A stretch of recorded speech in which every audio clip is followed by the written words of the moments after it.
चला आजच्या लाईव्ह क्लासमध्ये सर्वांचं स्वागत आहे. तुझी आवाज येतोय का रे?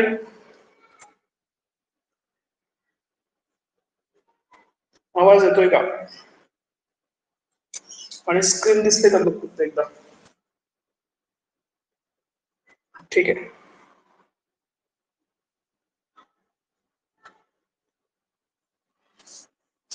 स्क्रीन ओके आहे ना?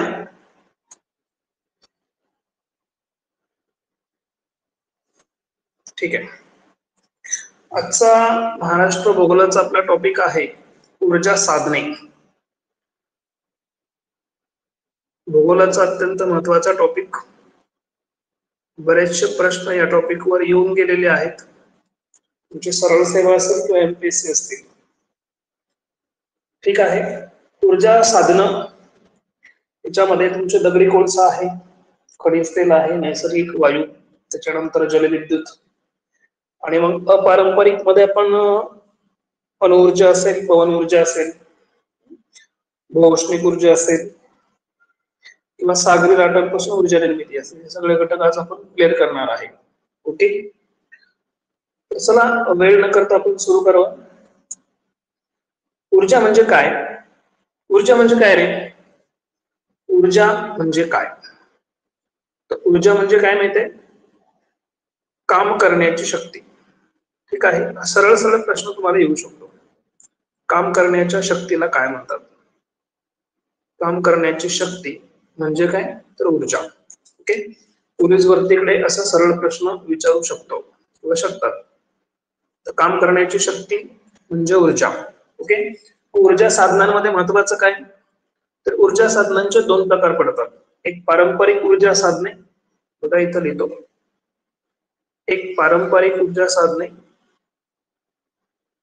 पारंपरिक, आणि दुसरा काय आहे? अपारंपरिक. समजते का? दुसरा काय आहे? अपारंपरिक. पारंपरिक म्हणजे काय? परंपरेनुसार किंवा पूर्वीपासून चालत आलेले.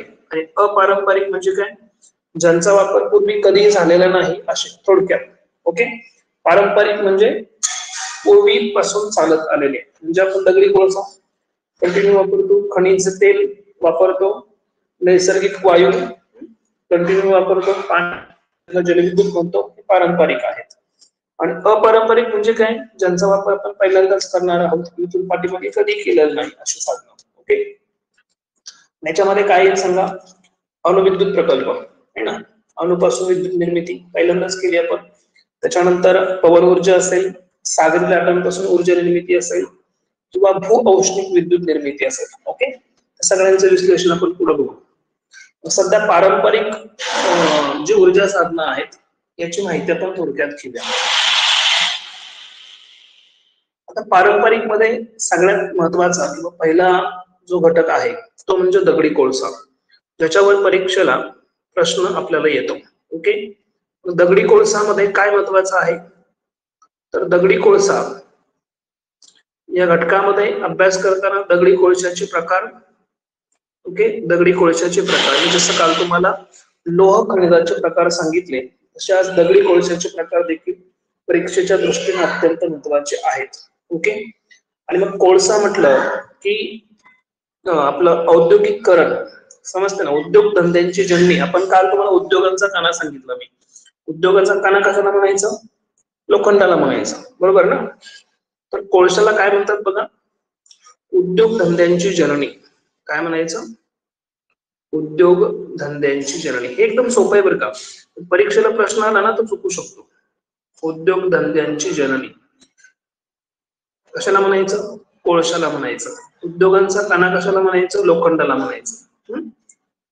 हे छोटे छोटे पॉइंट्स आहेत, पण परीक्षेच्या दृष्टीने अत्यंत महत्वाचे आहेत, त्यामुळे विसरू नका. कोळशाला आणि काय म्हणतात सांगा? काळा हिरा म्हणतात. काय म्हणतात? काळा हिरा. काळा हिरा म्हणजे काय? कोळसा, है ना. कोळसा देखील कार्बनचा अपरूप आहे आणि हिरा देखील कार्बनचा अपरूप आहे, समजतंय का? आता दगडी कोळशाबद्दल अनेक पॉइंट सांगतो. दगडी कोळसा हे परीक्षेला प्रश्न येऊन गेलेले आहेत, विचारू शकता तिथून पुढेही. दगडी कोळसा हा कोणत्या खडकाचा प्रकार आहे असं विचारतात. तर हा स्तरित खडकाचा प्रकार आहे. कुठल्या? स्तरित खडकाचा प्रकार आहे, समजतंय का? मला खडकाचे प्रकार शिकवायचं बाकी आहे माझं. स्तरित खडकाचा प्रकार आहे, ओके. हा पॉइंट लक्षात ठेवायचा आहे. तुम्ही पाठीमागे परीक्षेला येऊन गेलाय, याच्यावर प्रश्न झालेला आहे. समजतंय ना? मी बोललेलं समजतंय का? मी बोललेलं समजतंय का? काय अडचण नाही येणार आहे?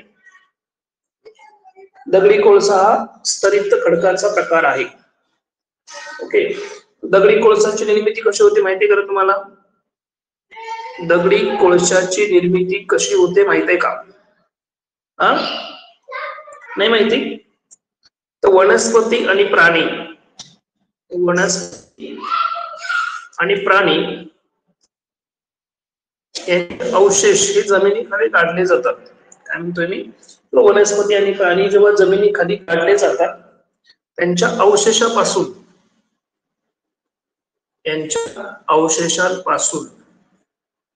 समजतंय का, दगडी कोळशाची निर्मिती होते, ओके. क्लिअर? त्यांच्या अवशेषापासून दगडी कोळशाची निर्मिती होते, ठीक आहे ना? हा, आता हे दगडी कोळशाच्या बाबतीत थोडीशी बेसिक माहिती झाली. म्हणजे इथून तुम्हाला पोलीस भरतीकडे सरळ सेवेसाठी प्रश्न येऊ शकतात, तर हे लक्षात ठेवायचं आहे. परीक्षेच्या दृष्टीने हा महत्वाचा पॉइंट आहे, ओके. आता पुढे जाऊया. बघा इथं आता हा दगडी कोळसा जो आहे ना, दगडी कोळसा, ह्या दगडी कोळशापासून जी वीज निर्मिती होते बघा, दगडी कोळशापासून जी वीज निर्मिती होते त्याला काय म्हणायचं रे? औष्णिक ऊर्जा म्हणायचं. काय म्हणायचं? औष्णिक ऊर्जा. कळतंय ना औष्णिक ऊर्जा तुम्हाला? औष्णिक ऊर्जा कशाला म्हणतात? लिहून द्यायची गरज नाही ना. दगडी कोळशापासून जी वीज निर्मिती केली जाते त्याला म्हणायचं औष्णिक ऊर्जा, ओके. आपल्या भारत देशातील एकूण वीज निर्मितीच्या, समजतंय का, एकूण वीज निर्मिती म्हणजे भारतामध्ये जर 100% वीज निर्मिती होत असेल ना, तर भारताच्या एकूण वीज निर्मितीच्या 60% बघा, सगळ्यात जास्त वाटा आहे 60%, सगळ्यात जास्त वाटा 60% ऊर्जा ही दगडी कोळशापासून तयार केली जाते. दगडी कोळशापासून तयार केली जाते. म्हणजे औष्णिक विद्युत निर्मितीचा भारताच्या एकूण विद्युत निर्मितीमध्ये वाटा किती आहे? तो 60% आहे. किती वाटा आहे? 60% आहे. विसरायचं नाही, परीक्षेच्या दृष्टीने अत्यंत महत्वाचा पॉइंट, ओके. इथून पाठीमागे याच्यावर प्रश्न झालेला आहे. जिथं सांगितलं मी प्रश्न झालाय तर ते खूप महत्वाचं आहे, ते व्यवस्थित लक्षात ठेवायचं. कळतंय? हा, आता या अनुषंगाने एक दोन जीकेचे पॉइंट सांगतो. महाराष्ट्रामध्ये एमएच म्हणजे महाराष्ट्रामध्ये प्रथम औष्णिक विद्युत केंद्र कोणतं? चला सांगा. प्रथम औष्णिक विद्युत केंद्र कोणतं? आता कोळशापासून वीज निर्मिती म्हणजेच काय? औष्णिक विद्युत केंद्र. समजतंय ना? सांगा, महाराष्ट्रातलं पहिलं औष्णिक विद्युत केंद्र कोणतं? परीक्षेच्या दृष्टीने महत्वाचा पॉइंट. महाराष्ट्रातील प्रथम औष्णिक विद्युत केंद्र, बोला पटकन. महाराष्ट्रातील प्रथम औष्णिक विद्युत केंद्र कोणते? नागपूर, नागपूर नाही रे बाबा, तर ते आहे दुर्गापूर. कुठलं आहे? दुर्गापूर. ओके, दुर्गापूर कुठे येतं? चंद्रपूर मध्ये. चंद्रपूर नावाचा जो जिल्हा आहे या ठिकाणी हे केंद्र आहे आणि महाराष्ट्रातलं पहिलं औष्णिक विद्युत केंद्र म्हणून ओळखलं जातं. क्लिअर इथपर्यंत? इथपर्यंत क्लिअर आहे का? आता साठ्यांच्या बाबतीत जर विचार केला तर दगडी कोळसाचा साठा जो आहे तो भारतातला साठा जर 100% मानला तर महाराष्ट्रामध्ये, हा पॉइंट महत्वाचा, महाराष्ट्रामध्ये दगडी कोळशाचा साठा, दगडी कोळशाचा साठा किती टक्के आहे माहिती आहे का? फक्त 3.5% आहे. समजतंय? भारताच्या एकूण दगडी कोळशाच्या साठ्यापैकी महाराष्ट्रातला दगडी कोळशाचा साठा किती आहे? तर 3.5% आहे. Okay, clear? हा, आता इथून पुढे महत्वाचे पॉइंट्स. दगडी कोळशाचे प्रकार, दगडी कोळशाचे प्रकार. जेवढे पॉइंट सांगतोय तेवढे व्यवस्थित करा, परीक्षेला तुमचा प्रश्न चुकणार नाही. याच्या व्यतिरिक्त शक्यतो परीक्षेला प्रश्न नाही. तुम्ही जर पुस्तक वाचत असाल तर तुम्हाला लक्षात येत असेल, पाठीमागचे प्रश्न बघत असाल तरी लक्षात येत असेल. समजताय? ओके ना? बघा, दगडी कोळशाचे प्रकार. 1 नंबरचं लक्षात ठेवायचं. पहिला प्रकार आहे एन्थ्रोसाइट. काय आहे? एन्थ्रोसाइट. दगडी कोळशाचा पहिला प्रकार एन्थ्रोसाइट. ओके. 2 नंबरचा आहे ब्युटुमिनस. ब्युटुमिनस कोळशाचा दुसरा प्रकार. ओके. 3 नंबरचा आहे लिग्नाइट. सांगतोय कळतंय का रे? मी काय सांगतोय कळतंय का? लिग्नाइट. त्याच्यानंतर शेवटचा आहे पीठ. आणि 5वा प्रकार देखील कोळशा आहे, त्याला कॅनल असं म्हणतात. मात्र परीक्षेला आजपर्यंत हा प्रश्न कुठेही आलेला नाही. वरचे 4 प्रकार मात्र अत्यंत महत्वाचे आहेत. ओके. कोळशाचे. ओके का? अरे होय नाही काही सांगत चला ना, खाली बसलाय. हा, ओके. आता हे प्रकार कशावरून पडतात रे? कोळसा सगळा काळाच असतो ना, प्रकार कशावरून पडले तर सांगा बरं. दगडी कोळशाचे प्रकार कसे ठरतात? या दगडी कोळशामध्ये कार्बनचं प्रमाण किती आहे? काय म्हणतोय मी? कार्बनचं प्रमाण किती आहे याच्यावरून हे प्रकार पडले. परीक्षेला तुम्हाला इथून प्रश्न असा येतो, सर्वोच्च दर्जाचा दगडी कोळसा कोणता, किंवा सर्वात कमी दर्जाचा दगडी कोळसा कोणता, किंवा या दगडी कोळशाच्या प्रकारामध्ये कार्बनचं प्रमाण किती टक्के आहे याच्यावर देखील प्रश्न येतो.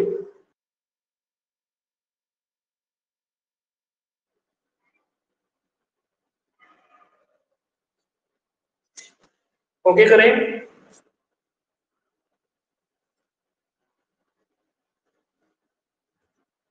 चला, एन्थ्रोसाइट मध्ये कार्बनचं प्रमाण किती आहे? एन्थ्रोसाइट मध्ये कार्बनचं प्रमाण किती आहे?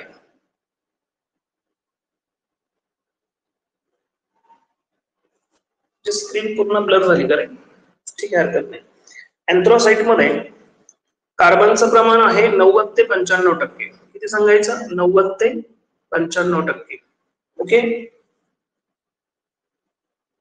एन्थ्रोसाइट या प्रकारामध्ये कार्बनचं प्रमाण किती असतं? 90 ते 95% कार्बन असतं. ठीक आहे. ब्युटिमिनस मध्ये 70 ते 90%. 70 ते 90%. इथून तुम्हाला जोड्या लावण्यासाठी प्रश्न आहे. ब्युटिमिनस मध्ये 70 ते 90% कार्बनचं प्रमाण आहे. लिग्नाइट मध्ये 45 ते 55%. 45 ते 55%. त्याच्यानंतर पीठ नावाचा जो कोळसा आहे पीठ प्रकारामध्ये 40 ते 45%, 40 ते 45%. ओके. आणि कॅनल नावाचा जो कोळसा आहे याच्यामध्ये फक्त 40% कार्बनचं प्रमाण असतं. ओके. हे जे लिहिलंय हे काय आहे, त्या कोळशामध्ये असणारं कार्बनचं प्रमाण आहे. काय आहे? कोळशामध्ये असणारं कार्बनचं प्रमाण आहे. क्लिअर? याच्यावरूनच हे प्रकार पाडलेले आहेत, याच्या व्यतिरिक्त काही नाही. समजतंय?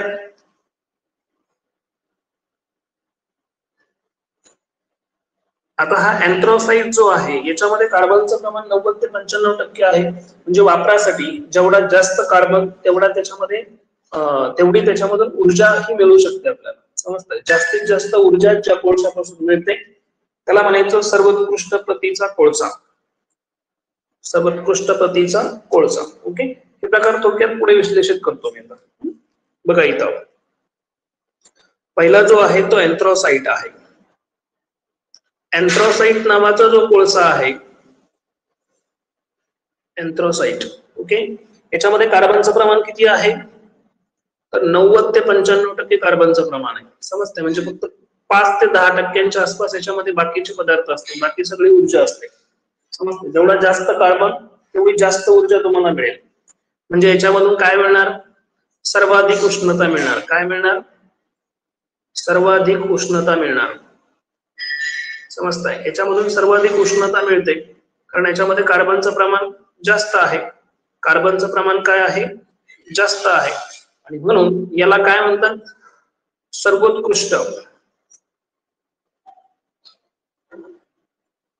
सर्वोत्कृष्ट प्रतीचा कोळसा. इथून प्रश्न आहे तुम्हाला, पोलीस भरतीच्या प्रश्नपत्रिका बघा. सर्वोत्कृष्ट प्रतीचा कोळसा. पाठीमागे प्रश्नपत्रिका जर चेक केला तर सगळ्यात जास्त प्रश्न इथून आले. कोळशाच्या प्रकारांच्या बद्दल जर बोलायचं झालं तर सगळ्यात जास्त प्रश्न इथून आहेत. सर्वोत्कृष्ट प्रतीचा कोळसा कशाला म्हणायचं? तर अँथ्रासाइटला म्हणायचं. कशाला म्हणायचं? अँथ्रासाइटला म्हणायचं. समजतंय का? याचा हे बघा, याला ए म्हणा, याला बी म्हणा, याला एल म्हणा, याला पी म्हणा. ओके. हे लक्षात ठेवताना ॲबिलिटी असं मी म्हणतो. समजते का? ए बी त्यानंतर ली आणि शेवटी पी, ॲबिलिटी. कार्बनच्या प्रमाणानुसार उतरता क्रम असं देखील सांगू शकतो, नंतर शॉर्टकट असं सांगू शकतो आपण. ओके. हा सर्वोत्कृष्ट प्रतीचा कोळसा अँथ्रासाइटला बघितलं जातं. समजतंय का? याचा रंग कसा आहे? याचा रंग काळा आहे. कोळशाचा रंग काळा आहे. अँथ्रासाइटचा रंग कसा आहे? काळा आहे. आणि महत्वाचं काय? टणक आहे. महत्वाचं काय? हा कोळसा टणक आहे. ओके. मग याचा साठा कुठे आहे किंवा कुठे मिळतो? हा अँथ्रासाइट नावाचा कोळसा कुठे मिळतो? तर तो झारखंड मध्ये मिळतो, तो ओडिसा मध्ये मिळतो, मध्य प्रदेश मध्ये मिळतो आणि छत्तीसगड मध्ये मिळतो. हे चारच राज्य जे महत्वाचे आहेत, त्या 4 राज्यांमध्ये अँथ्रासाइट नावाचा कोळसा हा बघायला मिळतो. कुठे कुठे? झारखंड, ओडिसा, मध्य प्रदेश आणि छत्तीसगड. ओके. चला काय अँथ्रासाइट क्लिअर आहे का? अँथ्रासाइट मध्ये कार्बनचं प्रमाण 90 ते 95%. सर्वाधिक उष्णता कोणत्या कोळशापासून मिळते? तर अँथ्रासाइट. सर्वोत्कृष्ट प्रतीचा कोळसा म्हणून कोणता कोळशाचा प्रकार ओळखला जातो? अँथ्रासाइट. अँथ्रासाइटचा रंग काळा असतो. इतर प्रकारांपेक्षा हा टणक आहे. आणि याचा साठा जर विचारला तर झारखंड, ओडिसा, मध्य प्रदेश आणि छत्तीसगड या ठिकाणी हा कोळसा बघायला मिळतो. ओके. त्याच्यानंतर कोळशाचा दुसरा प्रकार ज्याला आपण ब्युटिमिनस म्हटलं. ब्युटिमिनस हा जो कोळशाचा प्रकार आहे हा अँथ्रासाइट नंतर 2 नंबरचा प्रकार. म्हणजे याच्यामध्ये कार्बनचं प्रमाण जे आहे ते 70 ते 90%. 70 ते 90% हे लक्षात ठेवा. हे कार्बनचं प्रमाण आहे. ओके. हे काय आहे? कार्बनचं प्रमाण आहे. याचा रंग जो आहे तो तपकिरी काळा असतो. कसा असतो? तपकिरी काळा असतो. रंग कसा आहे? तपकिरी काळा. कार्बनचं प्रमाण 70 ते 90% हे महत्वाचं, बाकी काही विशेष नाही याच्यामध्ये. आणि याचा साठा जर महत्वाचा विचारला किंवा उत्पादन जर विचारला तर ते तेलंगणा, त्याच्यानंतर कर्नाटक आणि त्याच्यानंतर महाराष्ट्र या 3 राज्यांमध्ये ब्युटिमिनस कोळसा आपल्याला बघायला मिळेल. ओके. याच्यानंतर कोळशाचा तिसरा प्रकार जो महत्वाचा आहे तो आहे लिग्नाइट. ओके. कोळशाचे चारही प्रकार, पाचही प्रकार मी सांगतो. परीक्षेला मात्र फक्त चुकू नका म्हणजे झालं, बाकीचं काही विशेष नसतं.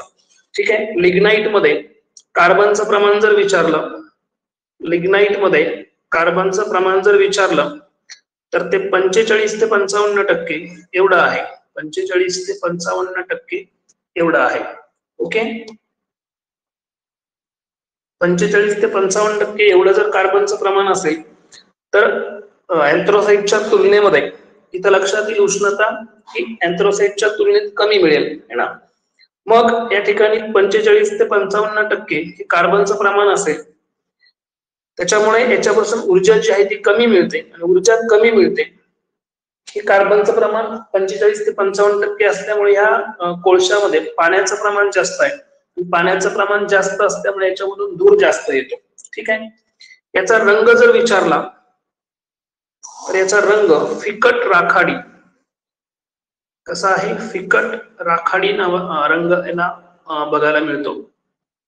लिग्नाइट जो कोळसा आहे याचा रंग फिकट राखाडी आहे.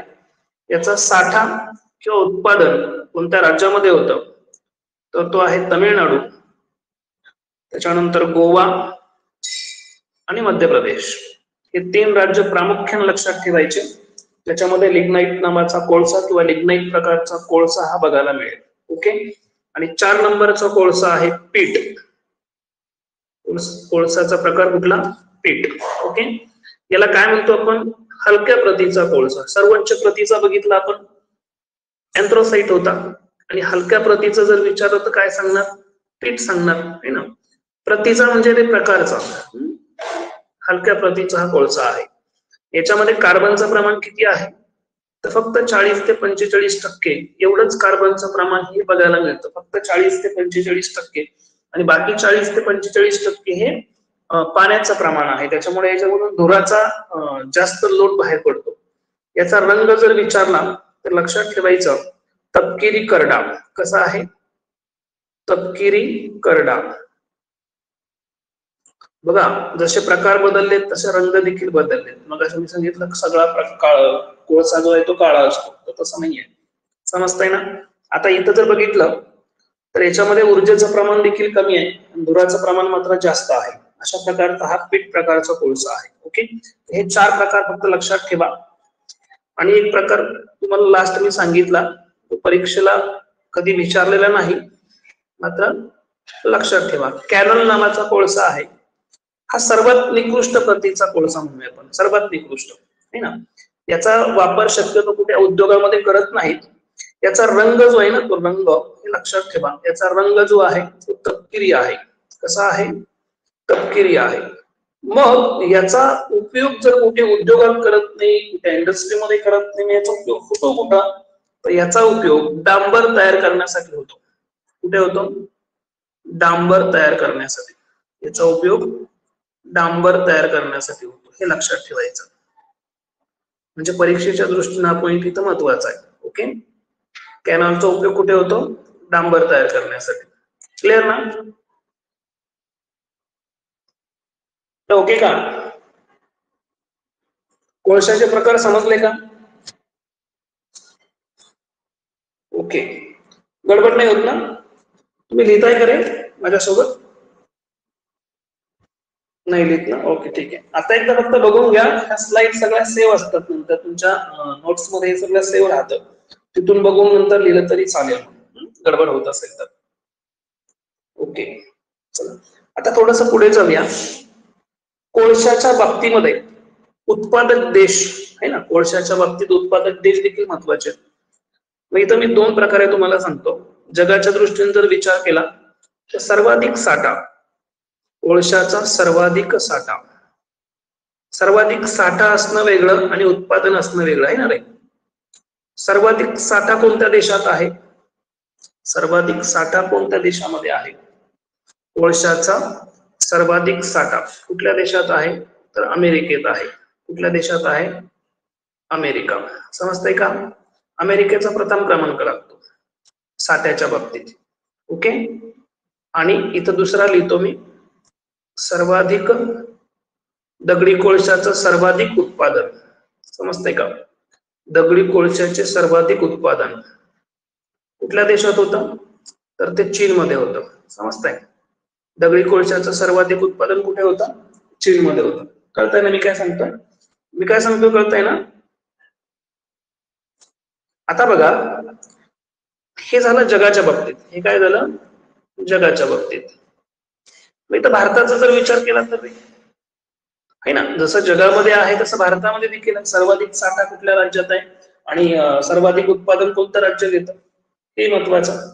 मग बघा, भारतामध्ये सर्वाधिक साठा, भारतामध्ये कोळशाचा सर्वाधिक साठा, भारतामध्ये कोळशाचा सर्वाधिक साठा कुठल्या राज्यात आहे? झारखंडमध्ये आहे. हे शॉर्टकट समजतात ना, जेडे झारखंड. मला वाटतं तसं मी लिहितो, झारखंडमध्ये सर्वाधिक साठा आहे. सर्वाधिक उत्पादन कुठल्या राज्यात होतं? कोळशाचं सर्वाधिक उत्पादन कुठल्या राज्यात होतं? दगडी कोळशाचं सर्वाधिक उत्पादन. तर दगडी कोळशाचं सर्वाधिक उत्पादन जे आहे ते छत्तीसगड मध्ये होतं. कुठे होतं? छत्तीसगड मध्ये होतं. क्लिअर? क्लिअर का? आता बघा, महाराष्ट्रामध्ये दगडी कोळशाच्या खाणी, महाराष्ट्रामध्ये दगडी कोळशाच्या खाणी, दगडी झालं हे, दगडी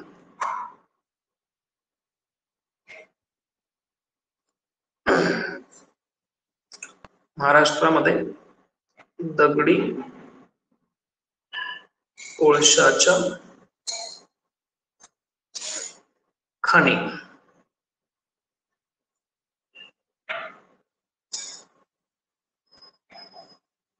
काय झालं?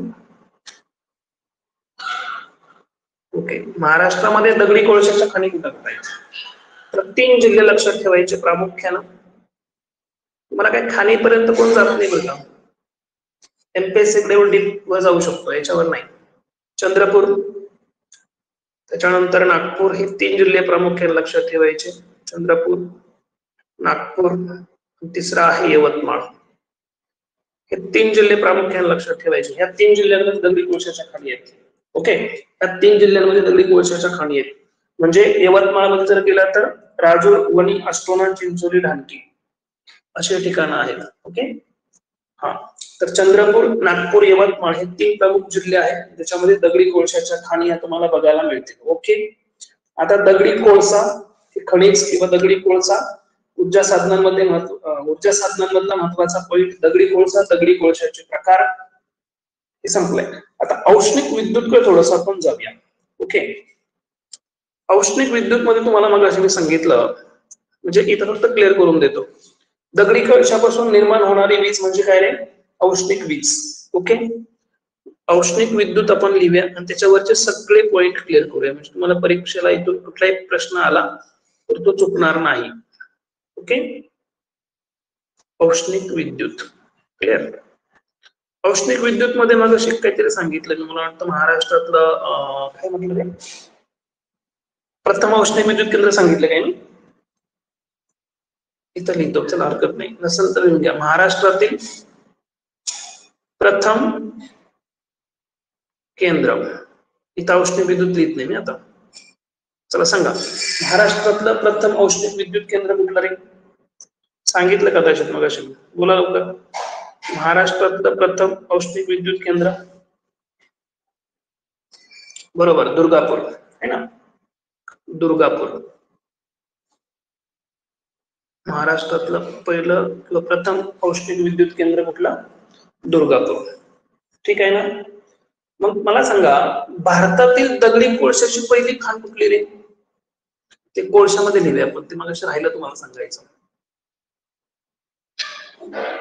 इथं लिहितो बघा, पहिली दगडी कोळशाची खाण, पहिली दगडी कोळशाची खाण सांगा बरं. परीक्षेला प्रश्न येऊ शकतो ना, काही नाही, कुठेही प्रश्न येतो आपल्याला. दगडी कोळशाची पहिली खाण, तर ती आहे राणीगंज. कुठली आहे? राणीगंज. राणीगंज कुठं आलं रे? राणीगंज नावाचं ठिकाणची दगडी कोळशाची पहिली खाण आहे, ती कुठं आलं? पश्चिम बंगालमध्ये. कुठं आहे?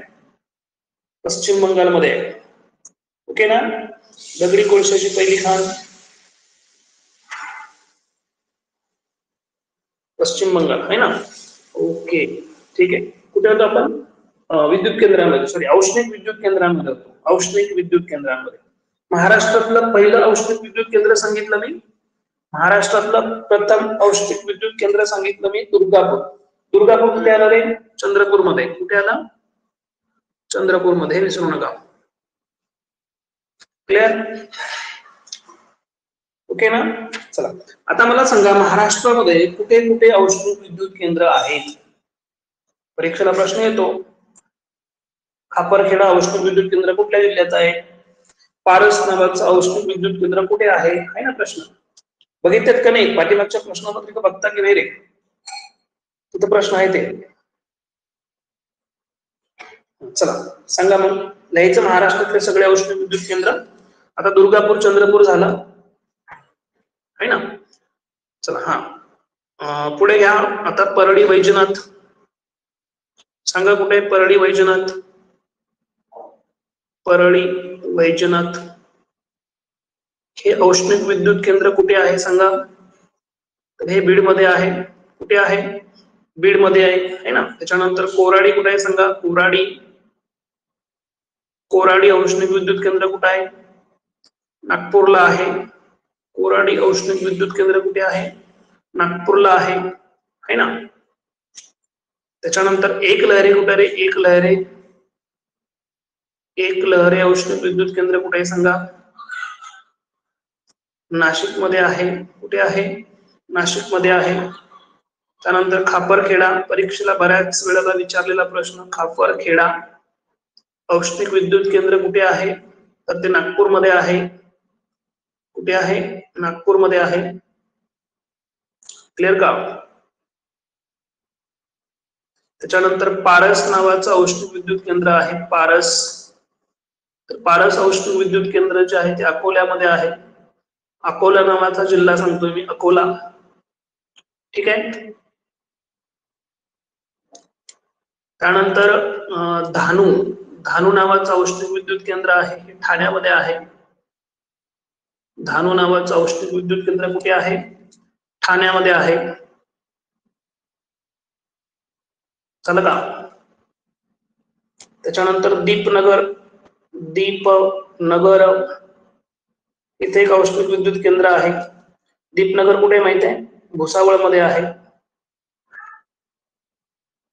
ओके. त्याच्यानंतर ट्रॉम्बे आपण म्हणतो, ट्रॉम्बे आहे ना? कुठे आहे हे? ट्रॉम्बे मुंबईमध्ये आहे. या ठिकाणी देखील एक औष्णिक विद्युत केंद्र आहे, ट्रॉम्बेला. हे महाराष्ट्रातले प्रमुख औष्णिक विद्युत केंद्र आहेत ज्याच्यावर परीक्षेला प्रश्न होऊ शकतो. ओके, यांना शोधलं बघ सगळं. परळी वैजनाथ, भुसावळ, खापरखेडा, कोराडी, चंद्रपूर, डहाणू आणि नाशिक.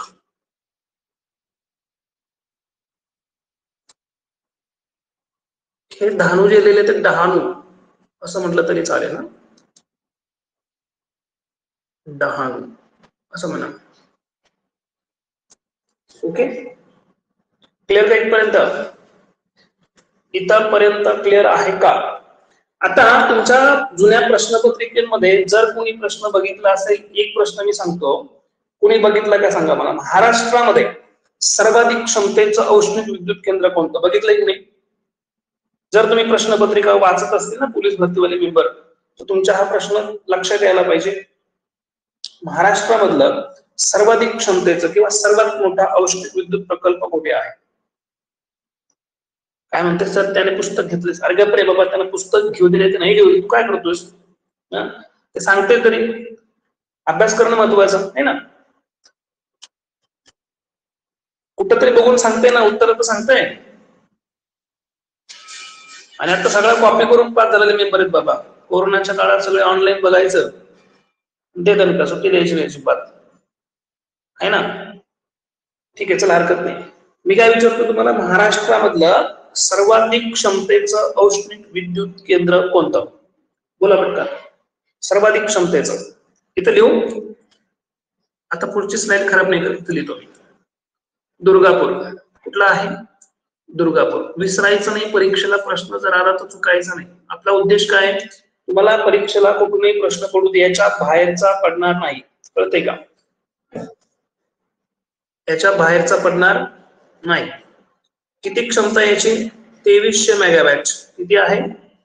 2300 मेगावॅट. एवढ्या क्षमतेचं हे औष्णिक विद्युत केंद्र आहे. महाराष्ट्रातलं सर्वात मोठं, महाराष्ट्रातलं सर्वात मोठं औष्णिक विद्युत केंद्र म्हणून याच्याकडे बघितलं जातं. सर्वाधिक वीज या ठिकाणी निर्माण केली जाते दुर्गापूरमध्ये. ओके, आता दगडी कोळसा आणि औष्णिक विद्युत केंद्र इथं क्लिअर झालं. काही शंका आहे याच्यात? दगडी कोळसा आणि औष्णिक विद्युत केंद्र इथं क्लिअर झाली. काही शंका आहे का? म्हणजे पुढच्याकडे आपण पुढचा घटक घेऊया. बोला लवकर, काही शंका असतील तर बोला. नाही ना? सगळं क्लिअर? रोहित आता पाठ झालं पाहिजे, हे जे सांगितलं ते सगळं पाठ झालं पाहिजे. याच्या व्यतिरिक्त प्रश्न नाही तुमच्या परीक्षेमध्ये, याच्या व्यतिरिक्त प्रश्न नाही.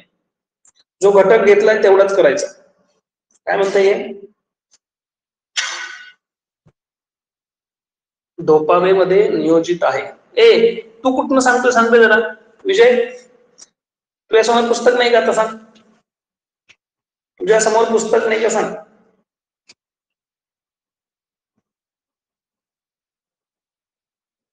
ठीक आहे, चला जायचं पुढे. पुढे जायचं नाही रे? हा, मग हुशार आहेस तू, वाचलाय म्हटलं, शंका नाही त्याच्यात काही. चला पुढे जायचं.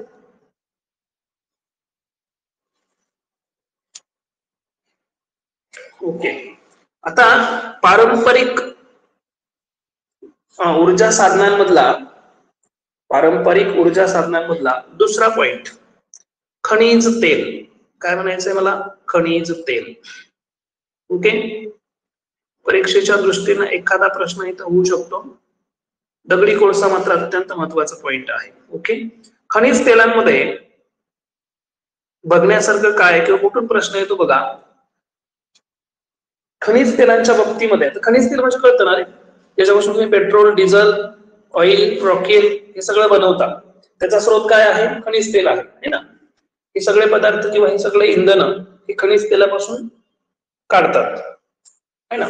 मग खनिज तेल कुठे मिळतं रे? खनिज तेल कुठे मिळतं?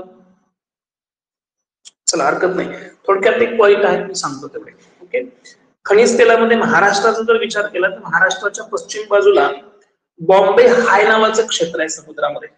बॉम्बे हाय नावाचं क्षेत्र आहे, म्हणजे आताची मुंबई जी आहे ते मुंबईपासून समुद्रामध्ये म्हणून 174-73 किलोमीटरच्या आसपास एवढ्या लांबीवर हे ठिकाण आहे बॉम्बे हाय. समजतंय? बॉम्बे हाय या ठिकाणी हे खनिज तेल मिळतं महाराष्ट्रामध्ये. ओके, बॉम्बे हाय जे आहे या ठिकाणी याचा शोध कधी लागला माहितीये का? 1973 साली लागला. 1973 साली, म्हणजे तेव्हा ते आढळलं थोडक्यात त्या ठिकाणी तेल वगैरे असतील असं काही. आता या ठिकाणी काय झालं तर आपण या ठिकाणी विहिरी किंवा खोदावं लागतं. समुद्रामध्ये देखील विहीर खोदावी लागते, त्या विहिरीतून हे खनिज तेल मिळतं. या ठिकाणी जी विहीर खोदण्यात आली किंवा जे खोदकाम झालं, तुम्हाला जहाज विचारतात कुठलं प्लॅटफॉर्म होतं किंवा कुठलं फलाट होतं किंवा कुठलं जहाज होतं. समजतंय का? तर ते जहाज होतं सागर सम्राट. कुठलं होतं? सागर सम्राट. हे महत्वाचं आहे, परीक्षेला प्रश्न इथून झालाय. सागर सम्राट नावाचं जहाज आहे किंवा फलाट आहे. या फलाटावरून ही खोदणी किंवा खोदाई करण्यात आलेली आहे त्या ठिकाणी. ओके, हे सागर सम्राट कुणी बनवले माहिती आहे? हे जपानमध्ये बांधलेलं आहे. हे जे जहाज आहे ते जपानमध्ये बांधलेलं आहे आणि याच्यावरून आपण ती त्या ठिकाणी त्या सगळ्या विहिरी वगैरे खोदलेल्या आहेत. ओके, क्लिअर नाही पर्यंत, जास्त काही महत्वाचं नाही इथं. आणि ह्या किती विहिरी खोदल्यात माहिती त्या ठिकाणी? जवळजवळ 1600 विहिरी खोदल्यात. किती खोदल्यात? 1600 विहिरी. हा, 1600 विहिरींपैकी 800-850 विहिरींमध्ये तुम्हाला खनिज तेल बघायला मिळतं आणि बाकीच्या विहिरींमध्ये मग नैसर्गिक वायू. ज्या ठिकाणी खनिज तेल आहे ना त्याच्या आसपास कुठेतरी नैसर्गिक वायू देखील बघायला मिळतो. नैसर्गिक वायू म्हणजे काय रे? आपण एलपीजी वापरतो आहे ना, वापरतो ना एलपीजी घरामध्ये, स्वयंपाकाचा गॅस एलपीजी. आणि गाड्यांमध्ये वापरतात तो काय सीएनजी, बरोबर ना. घरामध्ये स्वयंपाकाला वापरतात तो एलपीजी, गाड्यांसाठी वापरतात तो सीएनजी, बरोबर का. अरे बरोबर का. ओके. आता खनिज तेलाच्या बाबतीत काय लक्षात ठेवायचं, सर्वाधिक साठे, खनिज तेलाचे सर्वाधिक साठे कुठल्या देशामध्ये सांगा बरं. सर्वाधिक साठे कुठल्या देशामध्ये, खनिज तेलाचे सर्वाधिक साठे माहित आहे, माहिती का नाही माहिती. Saudi Arabia. कुठं, सौदी अरेबिया. परीक्षेच्या दृष्टीने पॉइंट महत्वाचा, सौदी अरेबियामध्ये सर्वाधिक साठे आहेत. आणि मग सर्वाधिक उत्पादन देखील महत्वाचं आपल्याला, सर्वाधिक उत्पादन खनिज तेलाचं सर्वाधिक उत्पादन कुठल्या देशामध्ये होतं, तर ते देखील आहे सौदी अरेबिया. कुठला देश सर्वाधिक उत्पादन घेतो, सौदी अरेबिया. या देशामध्ये सर्वाधिक खनिज तेलाचं उत्पादन होतं. ओके, क्लिअर का इथपर्यंत, इथपर्यंत क्लिअर आहे का.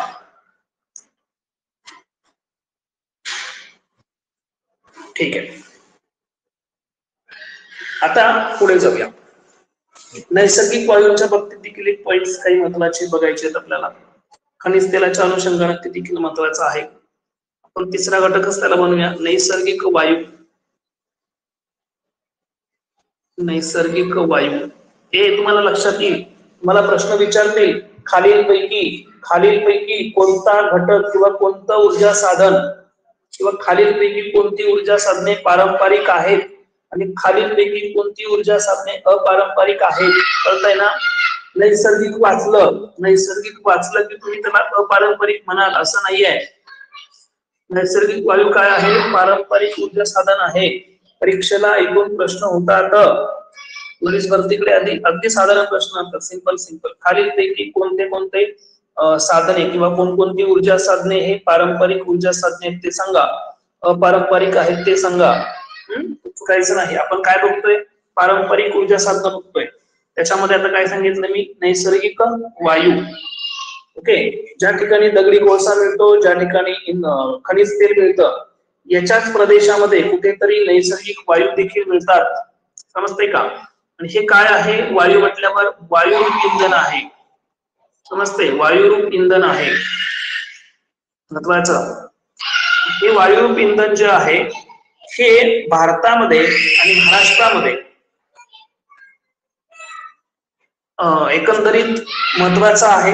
मात्र हे जे इंधन आहेत, नैसर्गिक वायू असतील, खनिज तेल असतील किंवा दगडी कोळसा असेल, हे संपणार आहे, कधीतरी संपणार आहे. ते परंपरेनुसार आपण वापरतो म्हणून त्याला पारंपरिक म्हणायचं. ओके, आता ह्याच्या बाबतीमध्ये दोन संस्था तुम्हाला महत्वाच्या मला एक सांगायचं तुम्ही, ONGC आणि दुसरा आहे गेल, GAIL. ह्या संस्था दोन, समजते का. ONGC आणि गेल या दोन संस्था तुम्हाला सांगायच्या महत्वाच्या. काय सांगणार तुम्ही मला, ONGC ची स्थापना सांगायची आणि गेलची पण स्थापना सांगायची. ठीक आहे. ONGC म्हणजे काय रे, ऑइल अँड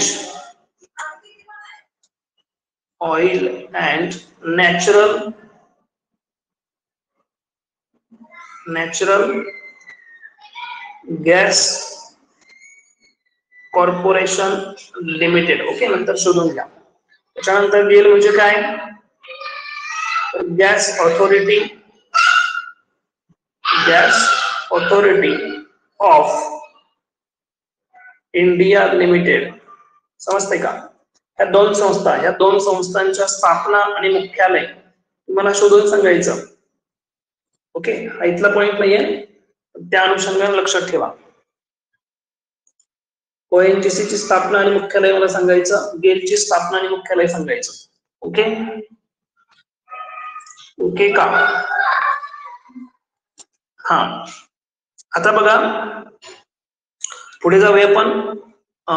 नैसर्गिक वायूंच्या नंतर पारंपरिक साधनामधला पुढचा टॉपिक मला वाटतं 5वा असा होणार आहे, जलविद्युत. कुठला आहे, जलविद्युत. ओके, आता तुमच्या लक्षात असं येईल किंवा असं म्हणाल तुम्ही पाण्यापासून विद्युत निर्मिती केली जाते मग पाणी काय संपणार आहे का, मग ती पारंपरिक कसं ते अपारंपरिक का नाही, तर पाणी संपणार नाही करे, पाणी संपणार आहे का नाही, पाणी संपणार आहे का नाही कधीतरी. ठीक आहे, जलविद्युतच्या बाबतीमध्ये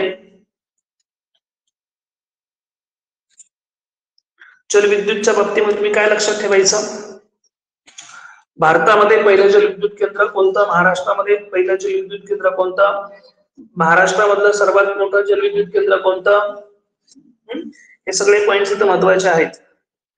आपण मगाशी जसं बघितलं औष्णिक विद्युत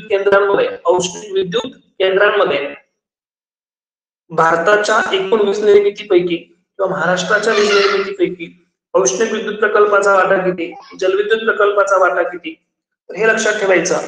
महाराष्ट्रामध्ये जेवढी काही वीज निर्मिती होते या वीज निर्मितीमध्ये जलविद्युत प्रकल्पांचा वाटा किती आहे, तर 5.64% आहे. 5.64% आहे. समजते का, महाराष्ट्राच्या एकूण विद्युत निर्मितीमध्ये जलविद्युत क्षेत्राचा वाटा किती आहे, 5.64%.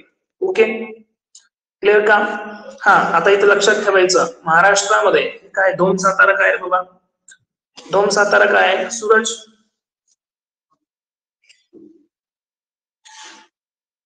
महाराष्ट्रामध्ये पहिले, इथून परीक्षेला प्रश्न आहेत बघा, जुन्या प्रश्नपत्रिका बघितल्या असतील तर बरेचसे प्रश्न ह्या पॉइंटवर झालेले आहेत. महाराष्ट्रातील पहिले जलविद्युत केंद्र कोणते, हॅलो महाराष्ट्रातील पहिले जलविद्युत केंद्र कोणते, हॅलो सर, हॅलो, बरेचसे प्रश्न याच्यावर झाले, बरेचसे. कोणता आहे, हॅलो, खोपोली आहे. कोणता आहे, सातारा, खोपोली आहे. सातारा जिल्ह्यात आहे सर. कुठल्या जिल्ह्यामध्ये आहे ते सांगा, रायगड मध्ये आहे. सातारा जिल्ह्यामध्ये सर. कुठल्या जिल्ह्यामध्ये आहे, रायगड मध्ये आहे. सातारा. झालं का क्लिअर, हॅलो, अरे झालं का क्लिअर. ओके, आता बघा महाराष्ट्रामध्ये सर्वात मोठे, इथं लिहितो सर्वात मोठे, झालं का, महाराष्ट्रामध्ये सर्वात मोठे जलविद्युत केंद्र कोणतं, इथं लिहित नाही जलविद्युत केंद्र. महाराष्ट्रामध्ये सर्वात मोठे जलविद्युत केंद्र कोणते आहे, कोयना सातारा जिल्ह्यामध्ये आहे, बरोबर ना, कोयना सातारा जिल्ह्यामध्ये आहे. झालं का, तुम्हाला माहित असेल कोयना धरण जे आहे ते गोदावरी नदीवर आहे, बरोबर ना, नाही, कोयना धरण गोदावरी नदीवर आहे, बरोबर का, आपण शिकलो होतो परवा, आठवतंय, अरे बरोबर का नाही, होय का नाही. बाकी काय करतात, गणेश आवाज ब्रेक होतोय, कसं काय रे, नेटवर्क आहे मला,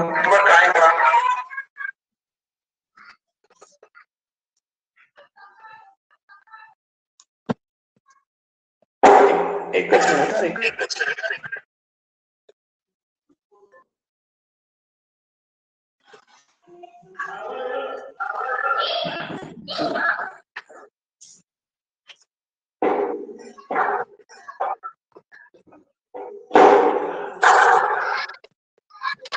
आता येते का बघा रे,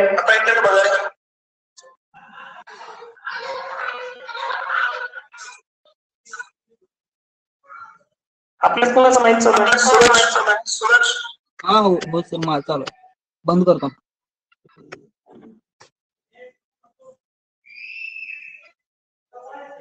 आता बघा रे, आता क्लिअर आहे ना. हा, तुमच्याकडे एखादा माईक चालू असता होऊ शकतो ते. ठीक आहे. चला, महाराष्ट्रामध्ये सर्वात मोठं धरण मी सांगत होतो कोयना सातारा. आणि मी तुम्हाला सांगितलं कोयना धरण गोदावरीवर आहे, कोयना नदीवर आहे ते, तर करू नका. ठीक आहे. महाराष्ट्रामधलं सर्वात मोठं धरण जर कोयना आहे तर सर्वात लहान कोणतं रे? सर्वात लहान धरण सांगा. महाराष्ट्रामध्ये सर्वात लहान धरण कोणतं सांगा? बोला लवकर. माहित नाही का? माहित नसेल तर नाही म्हणा. माहित नसेल तर नाही म्हणा.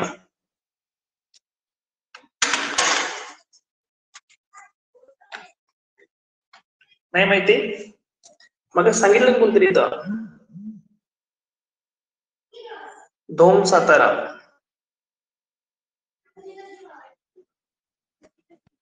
हॅलो. मग कोणी सांगितलं धोम? कोणी सांगितलं होतं रे? हॅलो. हा सर, धोम सातारा सर.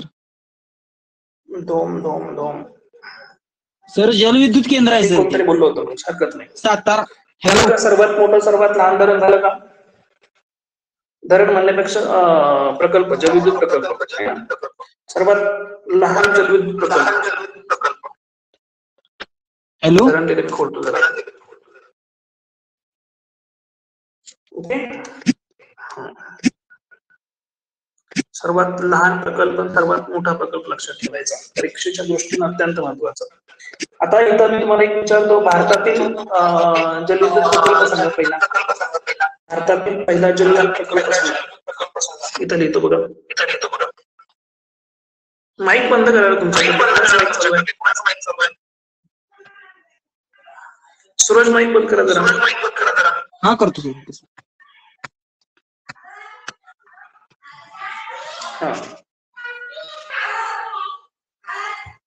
काही बोलायचं असेल तर कमेंट करून सांग, माईक ऑन करू.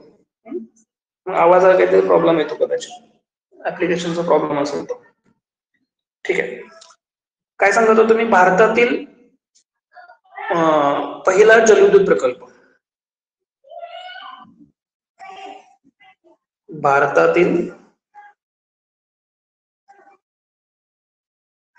पहिला जलविद्युत प्रकल्प. भारतातील पहिला जलविद्युत प्रकल्प किंवा पहिला केंद्र म्हणूया आपण. ठीक आहे. भारतातील पहिला जलविद्युत प्रकल्प कोणता? माहिती आहे का रे? माहिती का नाही माहिती? तर तो आहे दार्जिलिंग. कुठला आहे? दार्जिलिंग, पश्चिम बंगाल. दार्जिलिंग, पश्चिम बंगाल. ओके, क्लिअर का? मला काही पुस्तकांमध्ये याचं उत्तर शिव समुद्रम असं पण मिळेल बघा. शिव समुद्रम.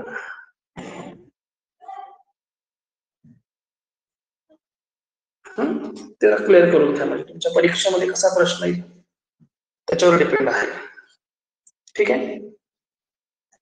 झाला का? जलविद्युत प्रकल्पामध्ये जे महत्वाचे पॉइंट्स आहेत ते क्लिअर झाले. ओके. आता काय आपण बघूया, महाराष्ट्रामध्ये जे काही महत्वाचे जलविद्युत प्रकल्प आहेत जे तुमच्या परीक्षेला विचारू शकतात, जे तुम्ही मध्ये विचारलंय, एलदरी जलविद्युत प्रकल्प कुठे आहे, किंवा भिरा, भिवपुरी, भाटघर याच्यावर प्रश्न झाले, खोपोलीवर प्रश्न झाला, कोयनावर झाला. तर ते सगळे प्रकल्प बघूया आपण. ठीक आहे. महाराष्ट्र जलविद्युत प्रकल्प, महाराष्ट्रातले जलविद्युत प्रकल्प. मी काय सांगतोय कळतं येणार आहे? महाराष्ट्रामधले जलविद्युत प्रकल्प, याच्यामध्ये ल्या पटपट किंवा लक्षात ठेवा. वैतरणा कुठे आहे सांगा? वैतरणा, वैतरणा कुठे आहे सांगा? पालघर मध्ये आहे वैतरणा. त्यानंतर 2 नंबर आपण खोपोली बघितलं. खोपोली रायगड मध्ये आहे. खोपोली कुठे आहे? रायगड मध्ये आहे. भिरा परीक्षेच्या दृष्टीने महत्वाचा, भिरा, भिरा रायगड मध्ये आहे. त्यानंतर भाटघर, भाटघर जलविद्युत प्रकल्प जो आहे तो पुण्यामध्ये आहे. तुमचे जलविद्युत प्रकल्प किंवा धरण हे सेम सेम आहे ना. त्यानंतर भंडारदरा आहे. 5 नंबर झाला तरी इथे 3, 4 आणि हा 4 आहे, हा 5वा. हे आहे भंडारदरा. भंडारदरा सांगा रे कुठे आहे भंडारदरा? अहमदनगर मध्ये आहे. अहमदनगर. त्याच्यानंतर इथे लिहितो बघा या साईडला. भंडारदरा नंतर धोम आपण बघितलं आता सातारामध्ये आहे. धोम सातारा. याच्यानंतर महत्वाचा राधानगरी. कुठे आहे राधानगरी सांगा जरा मला. राधानगरी कुठे आहे सांगा. तर हा कोल्हापूरमध्ये आहे ना. त्याच्यानंतर जायकवाडी. जायकवाडी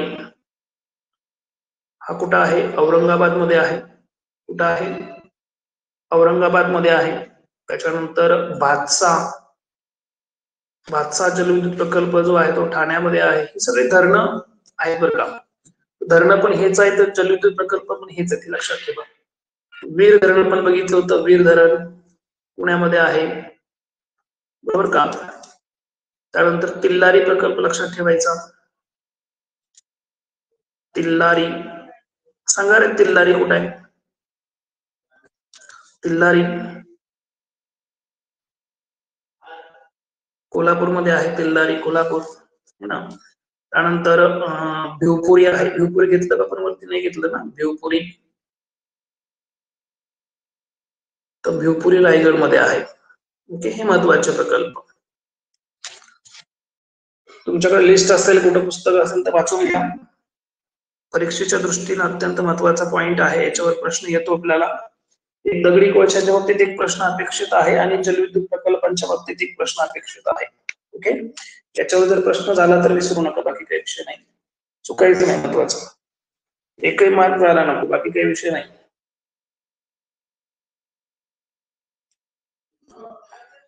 क्लिअर का इथपर्यंत? इथपर्यंत क्लिअर आहे का?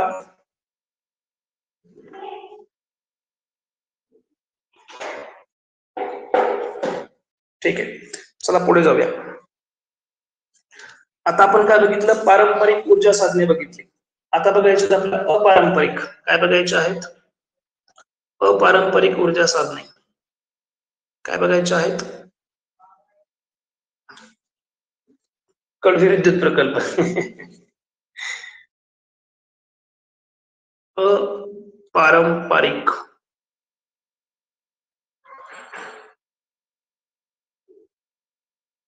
इथे लिहितो खाली. अपारंपरिक. मग अशा आपण पारंपरिक बघितलं. आता काय बघणार? अपारंपरिक. ओके, अपारंपरिक मध्ये काय येईल सांगा रे बघू. पहिला येईल अणुऊर्जा. पहिलं काय येईल? अणुऊर्जा, बरोबर ना. 2 नंबरला येईल पवन ऊर्जा. 2 नंबरला पवन ऊर्जा. 3 नंबरला सांगा सागरी लाटांपासून विद्युत निर्मिती होते, सागरी लाटा. आणि 4 नंबरला भू औष्णिक ऊर्जा. समजते का? भू औष्णिक ऊर्जा. भू औष्णिक ऊर्जा. ओके, हे झाले अपारंपरिक. काय झालंय? अपारंपरिक ऊर्जा साधन. ठीक आहे, याच्यामध्ये पहिला तर बघूया आपण अणुऊर्जा प्रकल्प किंवा अणुऊर्जेच्या बाबतीत काय महत्वाचं आहे. हे कंटाळा नाही येणार आहे? कंटाळा नाही येणार आहे? संपवायचं का हे टॉपिक? संपवायचा का थांबायचं नाही ना? ठीक आहे. अणुऊर्जा प्रकल्पाच्या बाबतीत काय महत्वाचं बघा. अणुऊर्जा प्रकल्प म्हणजे काय? जे आपल्याकडं किरणोत्सारी मूलद्रव्य आहेत, समजते का. ज्या एलिमेंट्स मध्ये, ज्या मूलद्रव्यांमध्ये रेडिओ ऍक्टिव्हिटी म्हणजे किरणोत्सारिता हा गुणधर्म आहे, त्या मूलद्रव्यांचा वापर करून भरपूर प्रमाणात उष्णता निर्माण केली जाते. त्याच्यापासून जनित्र फिरवले जातात आणि त्याच्यापासून लाईट तयार केली जाते. समजतंय? त्याला म्हणायचं अणुऊर्जा. मग अणुऊर्जेचा प्रकल्प फक्त अणुभट्ट्यांमध्येच केला जातो का? तर याचा वापर आपल्याकडे अणुबॉम्ब तयार करण्यासाठी देखील केला जातो. समजतंय का? मग मला तुम्ही काय सांगायचं पहिलं? मला पहिलं काय सांगायचं माहिती आहे? किरणोत्सारिता रेडिओ ऍक्टिव्हिटीचा शोध कोणी लावला? बोला पटकन, परीक्षेला प्रश्न आहे तुमच्या. किरणोत्सारितेचा शोध कोणी लावला? बोला लवकर, परीक्षेला इथून प्रश्न आहे. थोडस आपण सायन्स मध्ये जाऊया. बोला लवकर, माहित नसेल तर नाही म्हणा, मला पण माहित नाही. मग तुम्ही अजिबात अभ्यास करत नाही याचा अर्थ. काय सांग रे, सायन्सला कोण कोण होते? सायन्स रेडिओ ऍक्टिव्हिटीचा शोध कोण लावला? आता महत्वाचं काय माहितीये तुम्हाला, अणुऊर्जेच्या बाबतीत बघायचं झालं तर जी मूलद्रव्यांमध्ये किरणोत्सारिता गुणधर्म आहे वा रेडिओ ऍक्टिव्हिटी आहे असे मूलद्रव्य कोणकोणते? तर अणुऊर्जेसाठी त्यांचा वापर होणार ना, तर तो आहे युरेनियम. युरेनियमचा वापर होतो. त्यानंतर थोरियमचा वापर होतो. थोरियमचा वापर होतो. लिथियमचा वापर होतो. त्याच्यानंतर प्लुटोनियम. प्लुटोनियम ही सगळी मूलद्रव्य काय आहे? हे सगळे मूलद्रव्य काय माहिती, यांच्यामध्ये किरणोत्सारिता हा गुणधर्म आहे. ओके, यांच्यामध्ये काय आहे? किरणोत्सारिता गुणधर्म आहे, म्हणजे रेडिओ ऍक्टिव्हिटी आहे. काय लिहिलंय ना, क्युरी झोल्यू दाम्पत्यानं. ठीक आहे. हा, अणुऊर्जा या घटकासाठी किंवा अणुऊर्जेसाठी कोणते मूलद्रव्य वापरतात? तर युरेनियम, थोरियम, लिथियम आणि प्लुटोनियम. ओके, हे महत्वाचे.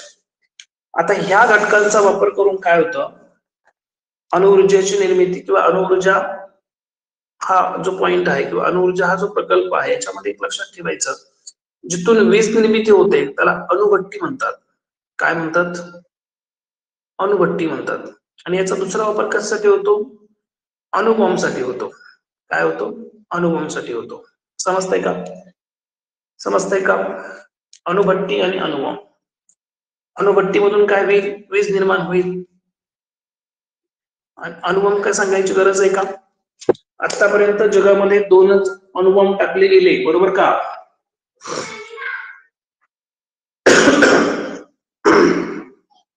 बोला लवकर, आतापर्यंत जगामध्ये 2च अणुबॉम्ब टाकले गेले, बरोबर ना?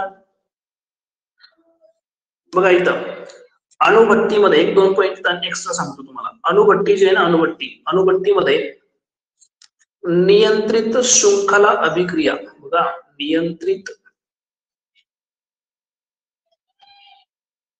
शृंखला अभिक्रिया या गुणधर्माचा वापर होतो. म्हणजे यांच्या हे जे किरणोत्सारी मूलद्रव्य आहे, म्हणजे तुम्ही युरेनियम असेल, थोरियम असेल, लिथियम असेल, प्लुटोनियम असेल, यांच्या अणूवर काय करतात? न्यूट्रॉनचा मारा करतात. न्यूट्रॉनचा मारा केल्यानंतर काय होतं? थोरियमचा जर एक अणू असेल तर याच्यावर न्यूट्रॉनचा मारा झाल्यानंतर याचे काय होतात? पुन्हा 3 भागामध्ये विभाजन होतं. पुन्हा हा जो तिसरा भाग आहे यांचे पुन्हा काय होतात? 3 होतात. समजते का? या प्रकारे ही साखळी तयार होते, याला म्हणायचं शृंखला. ओके, मी काय सांगतो समजते का रे? ही शृंखला जी आहे ती अणुभट्टीमध्ये काय करतात? नियंत्रित करतात. अणुभट्टीमध्ये काय करतात? नियंत्रित करतात. हे नियंत्रित करण्यासाठी काय वापरतात? कॅडमियमच्या कांड्या वापरतात. काय वापरतात? कॅडमियमच्या कांड्या वापरतात. ओके, ह्या कॅडमियमच्या कांड्यांच्या साह्यानं ही अभिक्रिया जी आहे ती कंट्रोल केली जाते, नियंत्रित केली जाते. म्हणजे जेवढी आवश्यक आहे तेवढीच उष्णता निर्माण केली जाते. समजतंय? तेवढीच उष्णता निर्माण केली जाते. आणि मग काय झालं स्क्रीनला?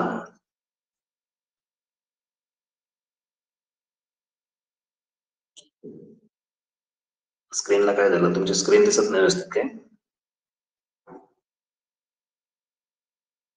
ओके, हा मी काय म्हणतोय, अणुभट्टी मध्ये जी अभिक्रिया आहे ती शृंखला अभिक्रिया नियंत्रित करण्यासाठी काय वापरतात? कॅडमियमच्या कांड्या वापरतात. मात्र अणुबॉम्बसाठी ही शृंखला नियंत्रित करण्याची गरज आहे का? नाही ना, है ना? याला काय म्हणायचं? अनियंत्रित शृंखला अभिक्रिया.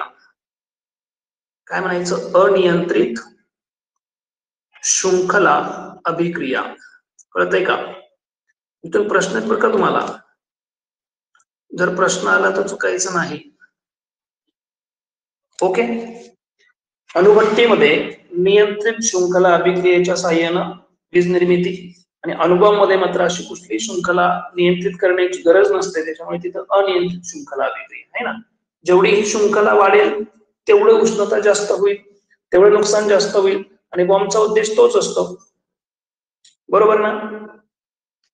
हा, मग इथं लक्षात ठेवायचं, अणुभट्ट्यांमध्ये कशाच्या कांड्या वापरतात, तर ते कॅडमियमच्या कांड्या वापरतात. इथं अनेक वापर होतो जड पाण्याचा. काय होतो? जड पाण्याचा. जड पाणीचा पहिला प्रकल्प जो आहे ना, तो नांगल पंजाबमध्ये आपल्याकडे. भारतामध्ये जड पाणी कुठं बनवतात माहिती का? जड पाणी, पाणी जड असतं म्हणजे एक प्रकार आहे, त्याला ड्यूटेरियम ऑक्साईड म्हणतात. काय म्हणतात? ड्यूटेरियम ऑक्साईड म्हणतात, D2O. तुमचं पाण्याचं सूत्र काय आहे? H2O आहे ना. जड पाण्याचं सूत्र काय आहे? D2O. तर याचा पहिला प्रकल्प जो आहे तो पंजाबमध्ये नांगल नावाचं ठिकाण आहे, त्या ठिकाणी जड पाणी बनवलं जातं. त्याचा देखील वापर कशासाठी होतो? ही शृंखला अभिक्रिया नियंत्रित करण्यासाठी होतो. क्लिअर का? मी काय सांगितलं समजलं का रे? मी काय सांगितलं समजलं का? का गेलो डोक्यावरनं? का जास्त डीप मध्ये गेलो? जास्त डीप मध्ये नाही गेलो ना? हा सायन्सचा टॉपिक आहे, ऍक्च्युअली सायन्स मध्ये शिकायला पाहिजे. आपण अणुबॉम्ब बद्दल मला 2 गोष्टी मला सांगायच्या होत्या. अणुबॉम्ब कधी टाकले? 6 ऑगस्ट 1945. 6 ऑगस्ट 1945 आणि 9 ऑगस्ट 1945, बरोबर. कुठे कुठे टाकले? हिरोशिमा आणि नागासाकी. इथं लिहून देतो, प्रश्न महत्वाचे ते.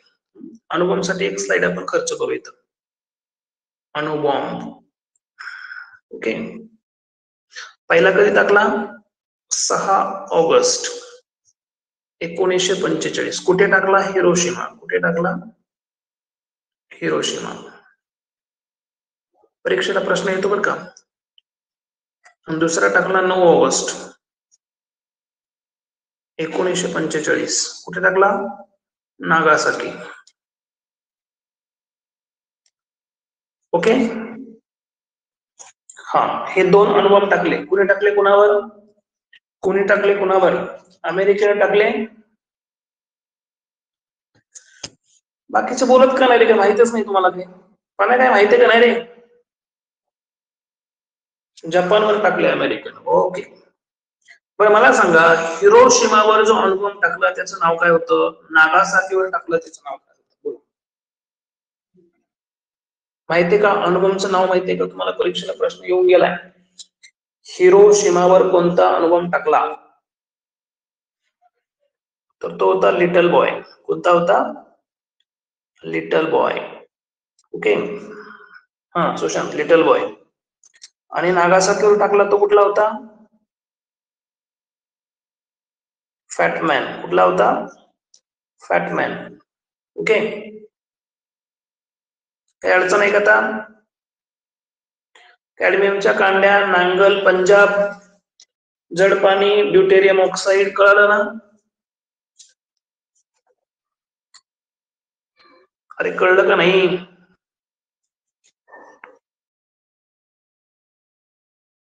ओके. चला आता बघा,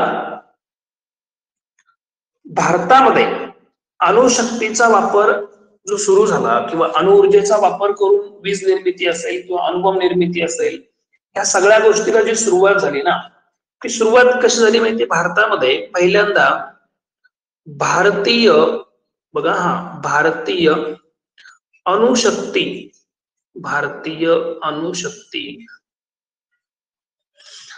मंडळ, भारतीय अणुशक्ती मंडळ याची स्थापना झाली. भारतीय अणुशक्ती मंडळाची स्थापना कधी झाली?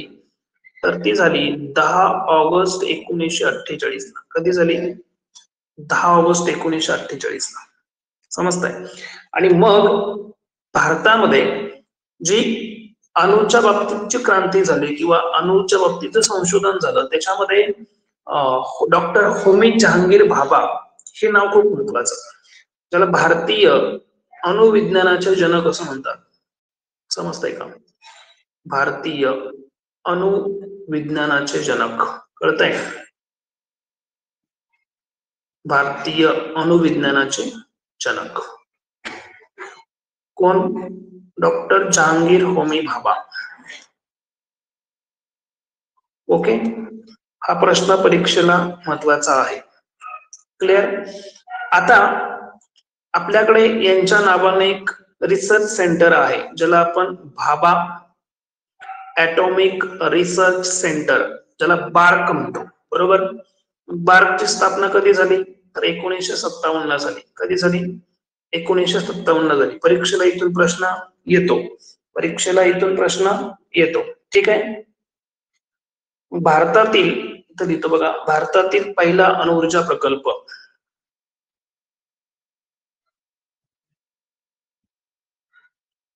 भारतातील पहिला अणुऊर्जा प्रकल्प कोणता? तर भारतातील पहिला अणुऊर्जा प्रकल्प कोणता? तारापूर. मग अशी कोणतं लिहिलं होतं? तारापूर. सूरज बरोबर. तारापूर हा भारतातला पहिला अणुऊर्जा, पहिला विद्युत प्रकल्प. सूरज, विद्युत प्रकल्प काय विषय? तारापूर हा भारतातला पहिला विद्युत प्रकल्प. पालघर.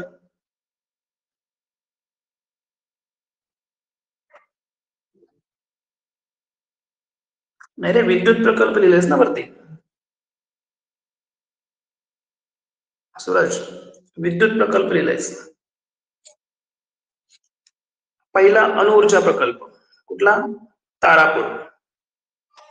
जिल्हा पालघर. जिल्हा पालघर. जुन्या पुस्तकामध्ये तुम्हाला ठाणे मिळेल कुठेतरी, किंवा जुन्या प्रश्नपत्रिकेमध्ये जर उत्तर आलं तर ते ठाणे मिळेल. तर पालघर लक्षात ठेवा. झालं का? आणि पालघर फक्त भारतातलाच नाहीये, तर आशिया खंडातला पहिला आहे.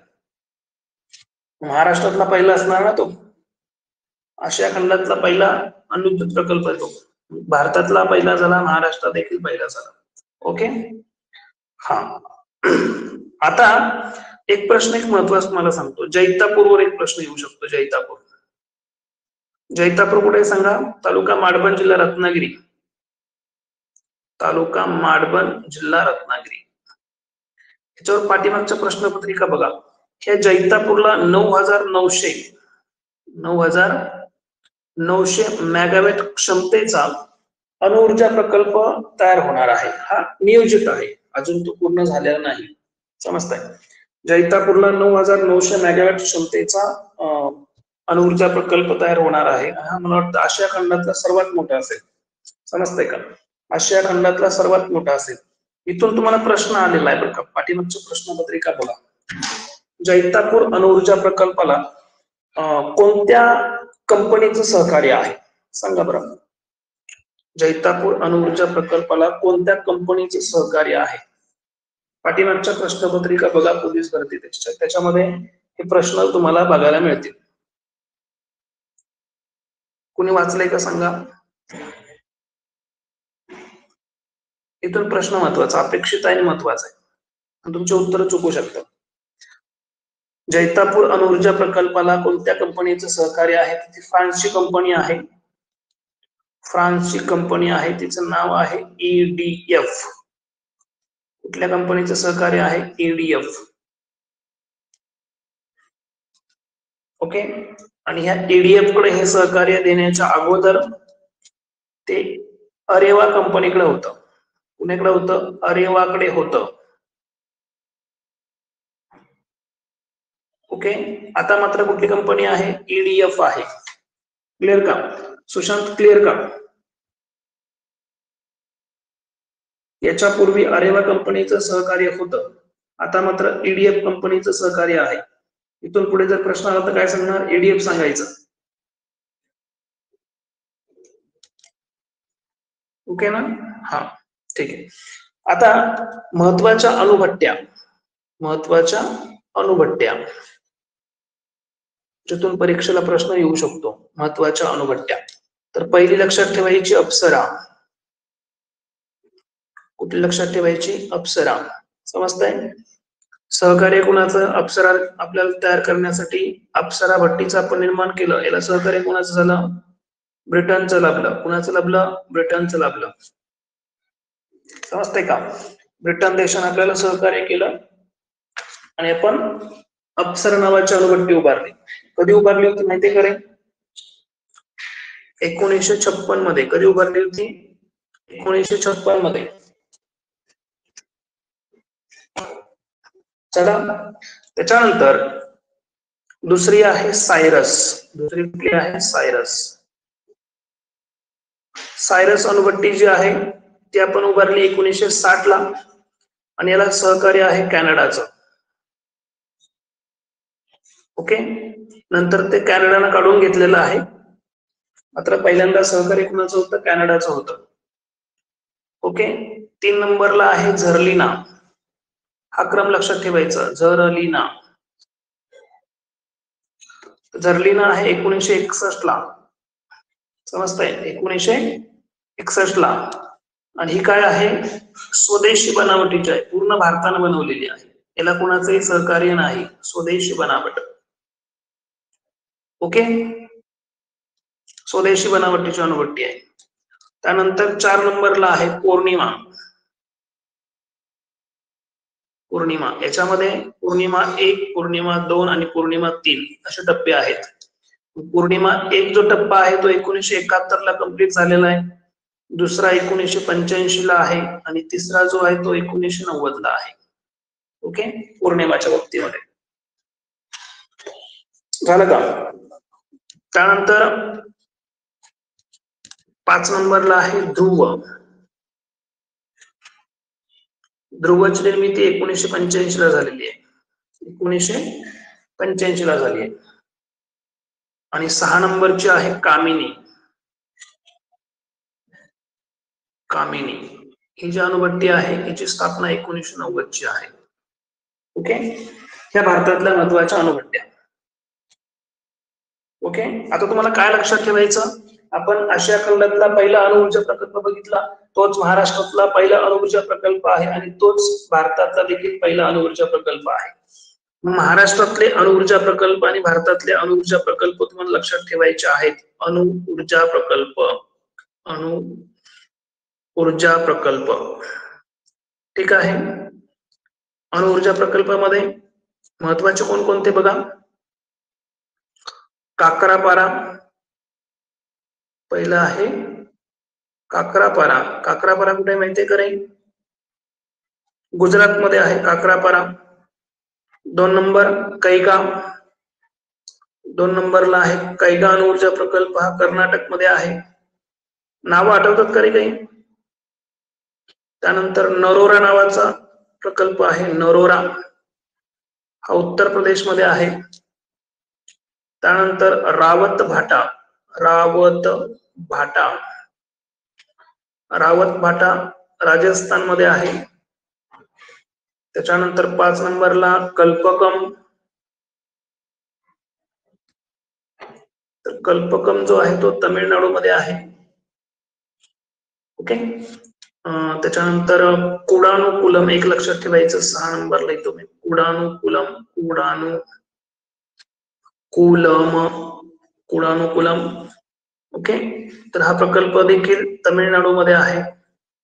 त्याच्यानंतर 7 नंबरला एक लक्षात ठेवायचं फतेहबाद. फतेहबाद या ठिकाणी एक अणुऊर्जा प्रकल्प आहे आणि हे ठिकाण हरियाणा मध्ये आहे.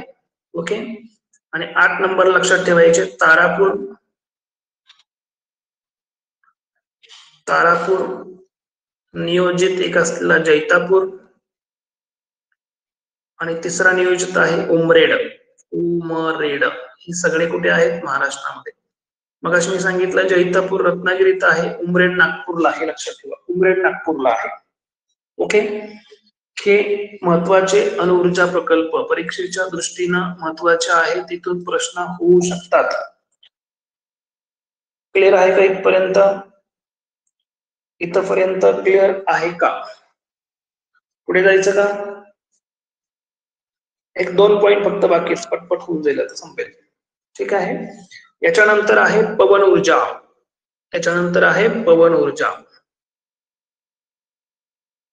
ओके. पवन ऊर्जेच्या बाबतीत काय लक्षात ठेवणार रे? पवन ऊर्जेच्या बाबतीत म्हणजे काय? पवन चक्क्या ज्या फिरवल्या जातात वाऱ्यावर, त्याला म्हणायचं पवन ऊर्जा प्रकल्प, बरोबर ना? मग पवन ऊर्जेच्या बाबतीमध्ये कमीत कमी प्रति सेकंदाला 3 मीटर, समजते का? 3 मीटर प्रति सेकंद एवढा जर वाऱ्याचा वेग असेल तर त्या ठिकाणी पवन चक्की फिरू शकते. आणि जास्तीत जास्त 15 मीटर प्रति सेकंद एवढा वेग पाहिजे.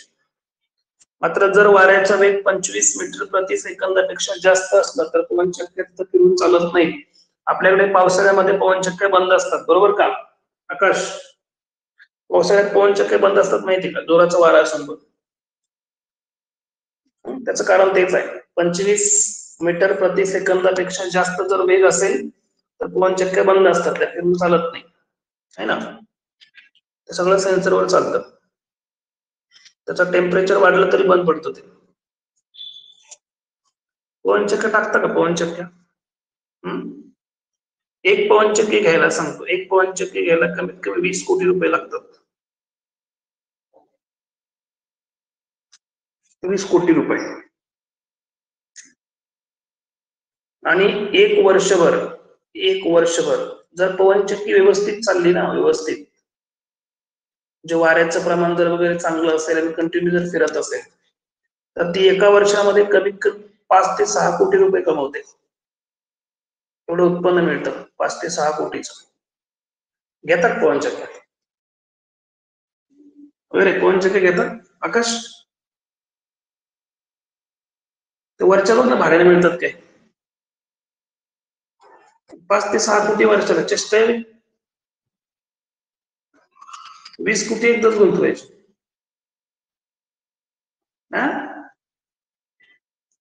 चला, हरकत नाही.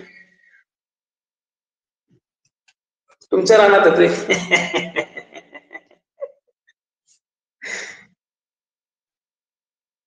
20 कोटी कुठून आणायचे रे? अवघड आहे बाबा. ठीक आहे, आपण बघू, पार्टनरशिप करूया नंतर. चला, हा काय सांगायचं तुम्हाला?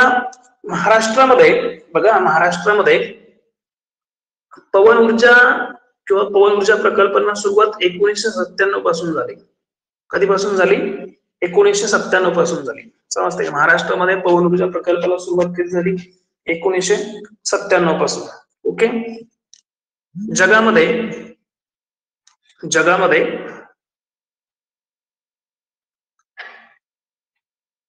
भारताचा क्रमांक पवन ऊर्जा निर्मितीमध्ये, बघा, जगामध्ये भारताचा पवन ऊर्जा निर्मितीमध्ये क्रमांक किती लागतो? 5वा क्रमांक लागतो. लक्षात ठेवा, परीक्षेच्या दृष्टीने महत्वाचा पॉइंट, महत्वाचं सांगतो आपण. काय सांगितलं मी? जगामध्ये भारताचा क्रमांक कशामध्ये? पवन ऊर्जामध्ये कितवा लागतो? 5वा लागतो. कळतंय का? अरे कळतंय का? हा, मग भारताचा विचार केला तर प्रथम कोण येईल सांगा? प्रथम राज्य तमिळनाडू. प्रथम राज्य तमिळनाडू. आणि दुसरा कोण लागेल मग? दुसरा राज्य महाराष्ट्र. पहिला क्रमांक तमिळनाडूचा, दुसरा क्रमांक महाराष्ट्राचा. जगामध्ये भारताचा 5वा. ओके का?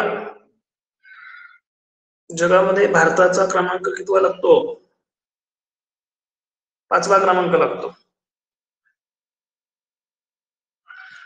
ठीक आहे.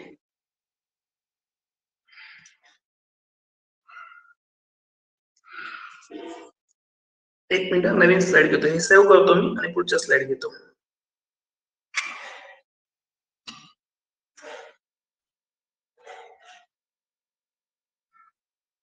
हा,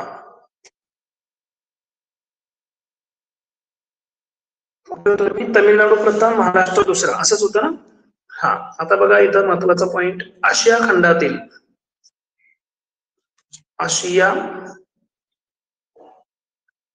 खंडातील सर्वात मोठा, काय झालं? आशिया खंडातील सर्वात मोठा पवन ऊर्जा प्रकल्प सांगा रे, आशिया खंडातील सर्वात मोठा पवन ऊर्जा प्रकल्प कोणता, सांगता येईल का? अजून बरेचसे पॉइंट याच्यावर आहेत बरं का, प्रश्न येतात इथून, लक्षात ठेवा. आशिया खंडातला सर्वात मोठा पवन ऊर्जा प्रकल्प माहिती का नाही माहिती? तर तो आहे साक्री. साक्री कुठं आहे? धुळ्यामध्ये आहे. साक्री कुठं आहे? धुळ्यामध्ये आहे. ओके, मग तुम्हाला महाराष्ट्रातला पहिला माहित पाहिजे. महाराष्ट्रातील पहिला पवन ऊर्जा प्रकल्प माहितीये का? सांगा, महाराष्ट्रातील पहिला पवन ऊर्जा प्रकल्प. अरे बोलत चला रे, कसं काही लिहिण्यात मग नाही. परीक्षेला प्रश्न आहे इथून, पाठीमागच्या प्रश्नपत्रिका बघत नाही का तुम्ही? जमसांडे देवगड, जमसांडे देवगड हे कुठे आहे? देवगड सिंधुदुर्ग मध्ये आहे. कुठे आहे? सिंधुदुर्ग मध्ये आहे. ओके, दररोज तुम्ही कमीत कमी 2 ते 3 प्रश्नपत्रिका सोडवल्या पाहिजेत, है ना? दररोज 2 ते 3 प्रश्नपत्रिका सोडवल्या पाहिजेत, महत्वाचं आहे. झालं का क्लिअर इथपर्यंत? पवन ऊर्जेच्या बाबतीत काय अडचण आहे का? आता पवन ऊर्जा प्रकल्पाच्या बाबतीत काय अडचण आहे का? नाही ना? एवढेच महत्वाचे पॉइंट्स आहेत.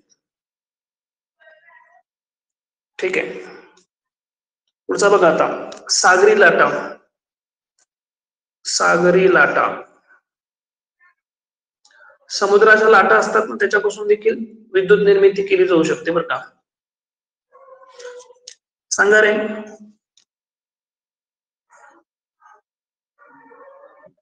सागरी लाटांपासून विद्युत निर्मिती केली जाते. याच्यामध्ये भारतामध्ये कुठे होते माहितीये का? भारतामध्ये सागरी लाटांपासून विद्युत निर्मिती कुठे होते भारतामध्ये? विशाखापट्टणम. विशाखापट्टणम, विशाखापट्टणम कुठे आहे? हे आंध्र प्रदेशमध्ये आहे. कुठे आहे? आंध्र प्रदेशमध्ये आहे. आणि महाराष्ट्रात कुठे आहे का?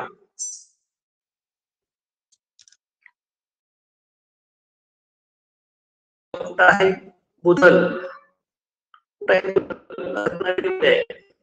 बुधल कुठे आहे? रत्नागिरीमध्ये आहे. समजतं मला तर चुकायचं नाही. इथून प्रश्न, हे दोनच पॉइंट इथं महत्वाचे. सागरी लाटांपासून जलयंत्र फिरवतात, त्याच्यावर विद्युत निर्मिती, एवढं म्हणायचं. सागरी लाटांपासून विद्युत निर्मिती. ओके, चौथा पॉइंट, भू औष्णिक ऊर्जा. भू औष्णिक ऊर्जा. भू औष्णिक ऊर्जा म्हणजे काय रे? तुम्ही जसं पृथ्वीच्या केंद्राकडे जाल तसं पृथ्वीचं तापमान हे वाढत जातं, बरोबर का? जमिनीमध्ये तापमान जास्त आहे आणि त्या प्रचंड उष्णतेचा वापर करून विद्युत निर्मिती केली जाते. समजते का? असा प्रकल्प कुठे आहे आपल्याकडे? दिल्लीमध्ये आहे. कुठे आहे? दिल्लीमध्ये एकच आहे. भू औष्णिक ऊर्जेचा वापर करून विद्युत निर्मिती कुठे होते? दिल्लीमध्ये होते. एकच ठिकाण आहे, लक्षात ठेवायचं तेवढं. ओके, झालेल्या पॉइंट मध्ये काय अडचण आहे का रे? झालेल्या पॉइंट मध्ये काय अडचण आहे का? इथं ऊर्जा निर्मिती किंवा ऊर्जा साधन हा प्रकार संपतो तुमचा. ठीक आहे, तुमच्या परीक्षेला येणारे सगळे पॉइंट्स आपण क्लिअर केलेले आहेत. 2016 पासून नाही भवड्या, मी काय सांगितलं परवा, आता भारतीय पब्लिकेशन, पोलीस भरतीसाठी सांगतो, भारतीय पब्लिकेशन यांचं एक पुस्तक आहे, 35,000 प्लस प्रश्न, 35,000 प्लस प्रश्नपत्रिका, सॉरी प्रश्न, 35,000 प्लस प्रश्न. हे हाडबे सरांचं पुस्तक आहे. यांनी विश्लेषण दिलंय. याच्यामध्ये काय दिलंय? विश्लेषण दिलंय. सगळ्याच्या सगळं व्यवस्थित वाचायचं. तुमच्या येणाऱ्या पोलीस भरतीच्या प्रश्नपत्रिकेमध्ये या 35,000 पैकी, या 35,000 प्रश्नांपैकी कमीत कमी 80 ते 90 प्रश्न, 80 ते 90 प्रश्न हे याच्यावरनं तुमचे क्लिअर होणार आहेत. म्हणजे आहे तसे प्रश्न म्हणत नाही मी, तुमचे आहे तसे प्रश्न असतील असं नाही. या 35,000 प्रश्नांचं जर विश्लेषण केलं ना, हे विश्लेषण दिलंय तिथं, या पुस्तकामध्ये विश्लेषण दिलंय, 35,000 प्रश्नांचं विश्लेषण आहे. हे विश्लेषण जर व्यवस्थित केलं तर तुमच्या 80 ते 90 प्रश्न इथून क्लिअर होणार आहे. समजते का? 80 ते 90 प्रश्न म्हणतोय, एवढं चांगलं पुस्तक आहे. ठीक आहे, तुम्ही कसं वाचायचं, कुठलं वाचायचं तुम्ही ठरवा. मला योग्य वाटलं ते मी सांगितलं. ठीक आहे, झालेल्या सगळ्या प्रश्नपत्रिका वाचा, महत्वाच्या आहेत आणि सगळ्यांनी अभ्यास करा. ठीक आहे, आजचा आपला ऊर्जा साधना प्रकार इथं संपला. ठीक आहे, थांबूया आपण. थांबायचं का? ठीक आहे.